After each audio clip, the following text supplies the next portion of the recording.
Thank you very much. Hope I didn't stop any important announcements.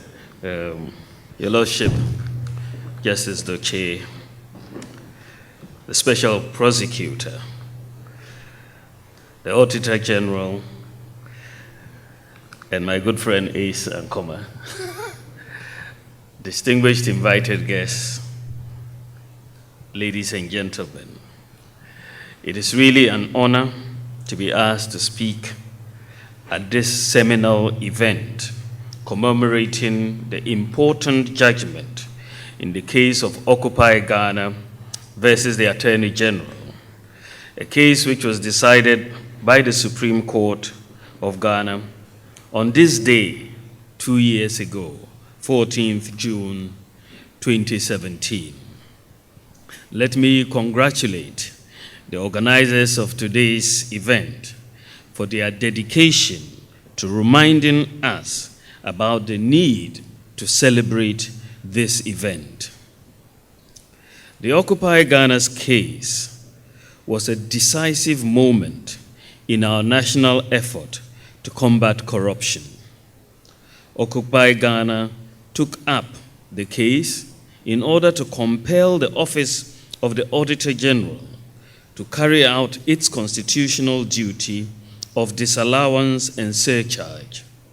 It was argued that the inability or refusal of the Auditor General to perform this important oversight duty on all public accounts was seriously detrimental to the socioeconomic growth of the country at large.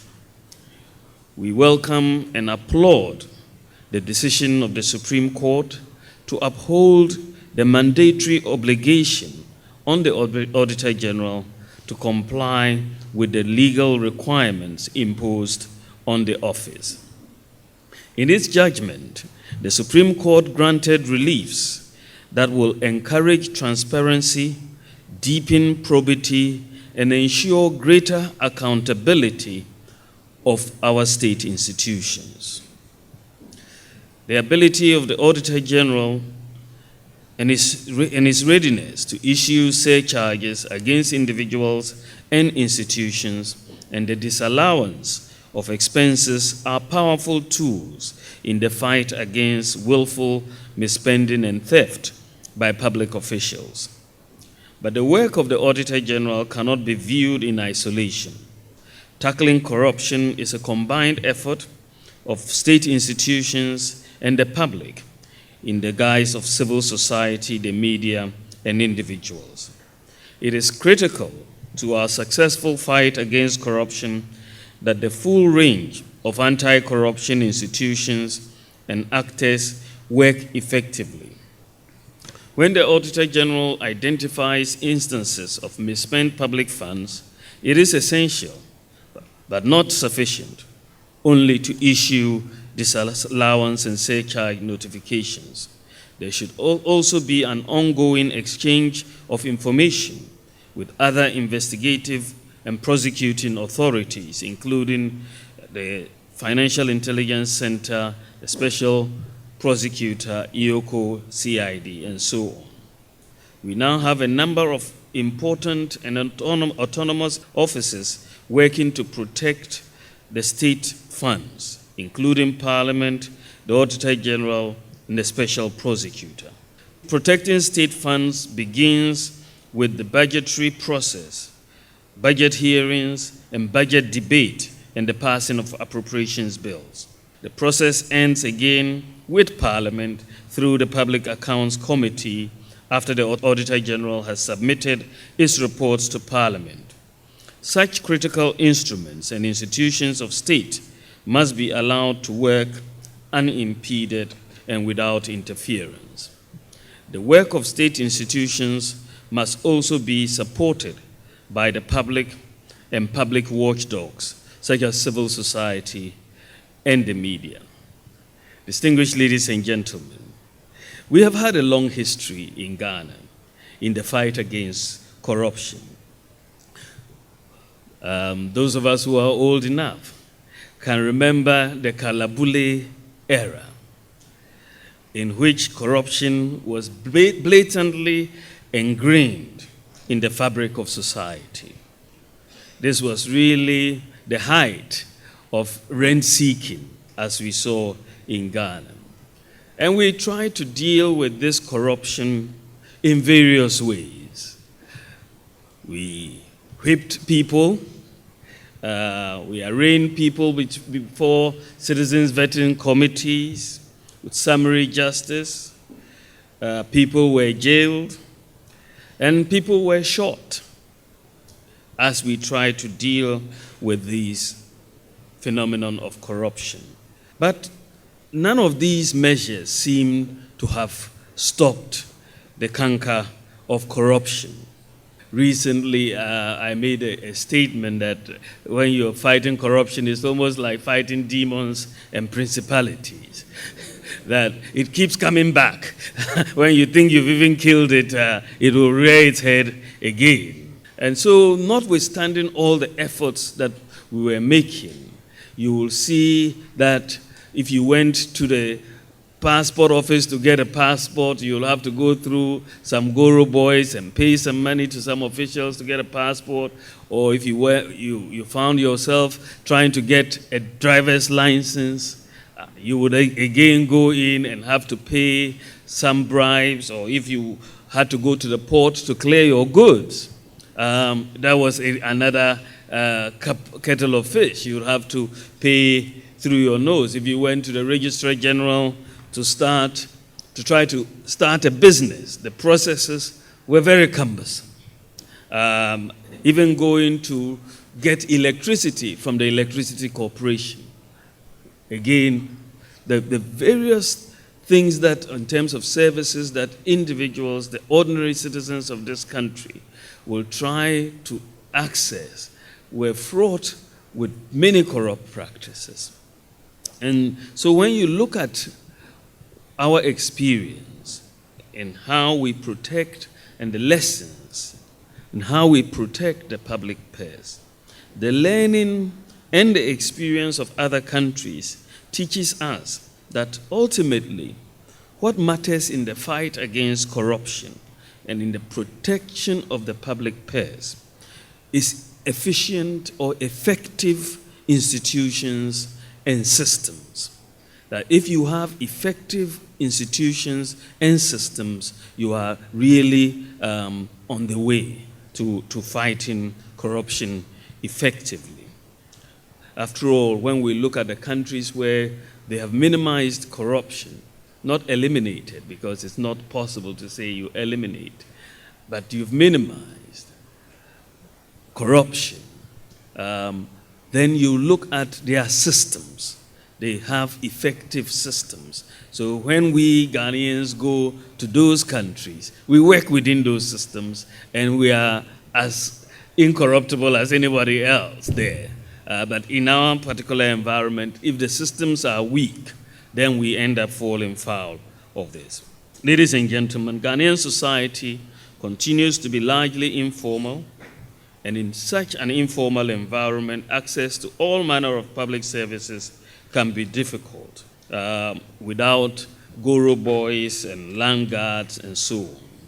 What we have been doing since the government of Nana Akufo-Addo came into office is to try to leverage technology, to build systems that can eliminate corruption, to leverage technology to improve administrative systems, to improve transparency and accountability in the way we govern ourselves. And the timeliness of reporting is just what we need to ensure the efficiency in public systems. We have seen the impact of what the Auditor General in disallowance and surcharges has been. The savings to the public sector are in excess of 5 billion Ghana cedis. It's a major, major achievement, and therefore is worth celebrating as we are doing today.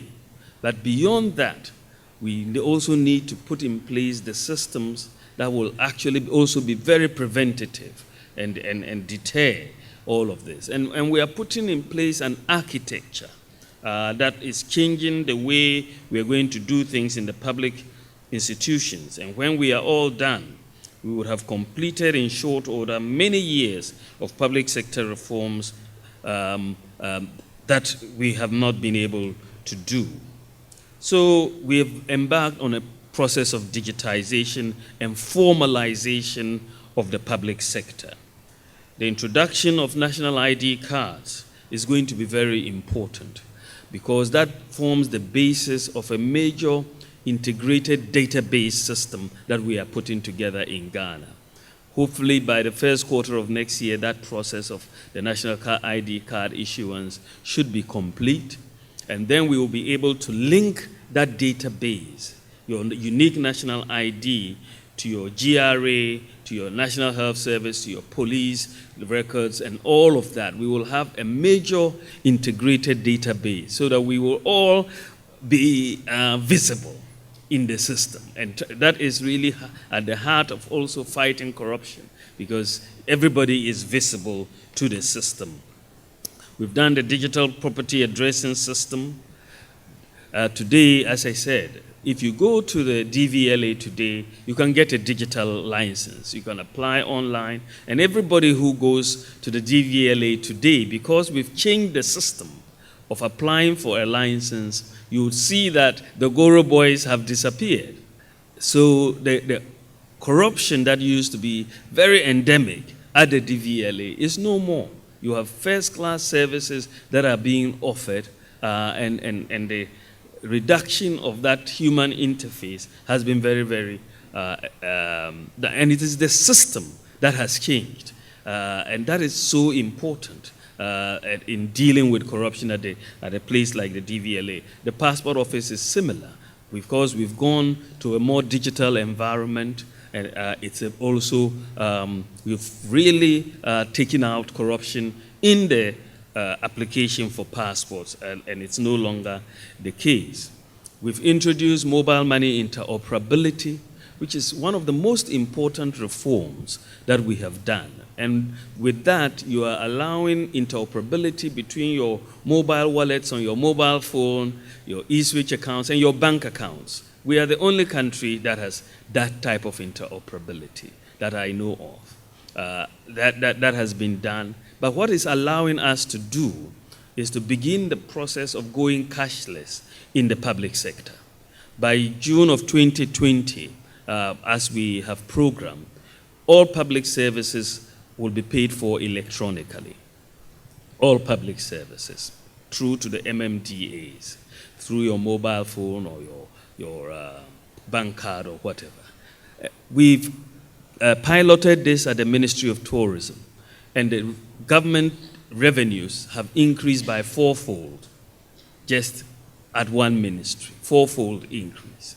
And we believe that if you can reduce the human interface and you can just allow people to pay electronically, the government take will be much, much more, and the corruption will be much less. So we are moving to a cashless government services, and so that change in that system alone, because of mobile money interoperability, today if you want to renew your national health insurance card, you don't need to go and queue at a national health insurance office anymore. Sometimes in the more rural areas, in some of the districts, people will wait for 3 days to get renewal. So today, you can do it sitting in your room comfortably. You use your mobile money, pay for it, you get automatic renewal. And so that corruption that used to be there, in people just getting renewals, is no longer there. And that is so important. We've looked at the Registrar General. Starting a business now, the process has been completely streamlined. Before, you needed to fill 4 separate forms to start a business. 4 separate forms. But now we've reduced it to only 1 form. We've changed the system, we've changed the process. The Registrar General has merged all the 4 starting a business application form, the TIN application, the SNIT application, the business operating permit application, and business registration forms have all been merged into one. If you don't have a TIN, it will be automatically generated for you right there, and the registration will go on online. And so the process of registering a business has become very automated and very quick. Even more remarkable, as Justice Doche is here, is the implementation of an electronic justice system that the Chief Justice has championed. And this electronic justice or e-justice system, which was launched earlier this year, allows the automated serving of court process with speed and ease. And when it is fully operational, court documents will be easy to find and track, and there will be no duplication of the same case being heard in different courtrooms by different judges. And also the case of missing files in the court will be a thing of the past. Sometimes some files go missing for one reason or the other if you pay highly enough.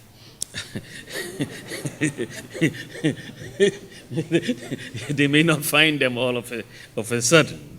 But if you go onto the e-justice system, everything is electronic. It's locked in, and nobody can claim that a file is missing. The automation of the application for business operating permit along with online issuance following payment is a major relief for registering businesses as a whole. We've also automated construction permits, and this is also a major relief to local contractors. And today, getting electricity to your house has been, we've looked at the processes and we've reduced the steps to 3. And before the end of this year, it will be paperless. So you can really sit down at home, apply for electricity, pay your fee, give your digital address, and they will come and fix that electricity at home for you. You don't need to go to the ECG to queue and do all of that. So the system, as I said, is very, very important as we are changing the systems to save the public purse. Our ports remain our important national assets, and we must manage to improve trade to the benefit of all. Our government has introduced reforms at the port to improve efficiency. So we started by looking at the processes at the port. We all know about the stories of the corruption that goes on at the ports and how much we lose in terms of revenue at the port. So we thought we should bring in less human interface at the port, and this is the background to the paperless system, so that you can clear your goods within 48 hours, 24 to 48 hours, and pay and so on. So we introduced a risk engine which assigns risk levels to different importers and containers, red, yellow, or green. The number of agencies that was required to inspect containers was reduced from 17 to 3. We had 17 different agencies that had to inspect, and you know what that means. The long room in the port was abolished because it was really a very long room, and it was not needed. And I must say that the fight to reform the port, where the government lost a lot of revenue, was not an easy one because there were a lot of entrenched interests, and it's still an ongoing fight because you are taking away the way people used to make a living, through corruption, and you're taking that away, and there was a lot of pushback, but we've stayed the course. There are other things that we are doing. From the end of this month, we are introducing what we call no duty, no exit. Last week, I'm sure some of you heard about some containers that were missing at the port. Some people were arrested at the port because they had taken out quite a few containers. And how do you get containers missing at the port? And you had a collaboration between customs, between national security, between freight forwarders. It was a whole cabal of all the people who were supposed to protect the state actually coming together and duping the state. And so they were arrested, and hopefully there will be prosecution. But we are now saying, well, from the end of this month, we want to implement a policy of no duty, no exit. So you can't move the container from one part to outside the port to another part. This is how the containers get stolen. You say, I'm moving it to this other part, and in the process of movement, it passes left and off it goes. So we are saying no duty, no exit. And so everybody, and we are being fought on this matter, by the way. Simple rule to say you pay your duty before you move in a container. It's not easy. A lot of containers are also being smuggled through transit. They tell you we are taking the container to Burkina or Niger and so on. So we are in the process of introducing, we've gone quite far, what we call the first port rule, which operates in Kenya. So we are working with the Burkina authorities, the Malian authorities, the Niger authorities, the Togolese authorities. So they will have their stations in Tema. So if you say you are going to Burkina, you just go to the desk, pay your duty, and off you go to Burkina. So if you go to Ashaman, it will not be our business. So the first port rule, we are now trying to integrate our systems between ours and Burkina in particular, who are working on what they call the Asikuda system, and we need to put those systems together. But we are very close to doing that. With that system change, you are able to deal with corruption at a very basic level within a place like the port. Ladies and gentlemen, one major milestone we have reached in the fight against corruption is transparency in the oil and gas sector. For instance, government has launched the Ghana Petroleum Register in February this year. The register contains the petroleum agreements and permits which have all been published online. All 17 active petroleum agreements have been published, and this makes Ghana one of the leading examples in Africa in the resource contract transparency. It is a demonstration by the President to fight corruption in the oil and gas industry. And we also constituted regulations for the transparent allocation of petroleum blocks as provided by Act 919. And most recently, you saw a public bidding for the various oil blocks that were up there, and so there is transparency. To ensure value for money in the execution of projects, government also set up a committee, which we got the senior minister to chair, to standardize designs and bills of quantities for schools, hospitals, and roads. One of the things that we noted, we held a Value for Money conference, and we noted that the basic things that government spends a lot on, schools, roads, and hospitals, the designs are not standardized. And when designs are not standardized, the procurement process results in many different valuations for the same thing. But if you have standardized designs for all of these hospitals, roads, and schools, then it's much, much easier for us to apply value for money concepts. And so that paper has been completed, and it will get cabinet approval. And in addition to that, we are moving to mandating the use of local materials in these buildings, rather than, because we have clay, we have, some cement, pozzolana, and all of that. We have to look at that, and we believe that could result in a lot of cost savings. The New Companies Act also, which was passed after many, many years, has now been passed, and the regulations that relate to beneficial ownership have now been entrenched in the New Companies Act, and we believe it will really help us in the fight against corruption and the protection of the public purse. Of course, the Office of the Special Prosecutor has been established, and I know he scares the hell out of people. This is an institution that is very, very needed. And it's not an institution that can just get up and start off the blocks. But he's taking his time, and he's putting his team and his together, and we are beginning to see him moving. And it is an institution not for today, but for today and tomorrow. We've not been here, we've not had it for 60 years after independence, and we are now putting this major, major institution together in which we have a lot of confidence in the special prosecutor, and I believe that Ghanaians and the public purse will be a major beneficiary of the work of the public prosecutor going forward. We've also taken a lot of time, but finally we've passed the Right to Information Bill into law.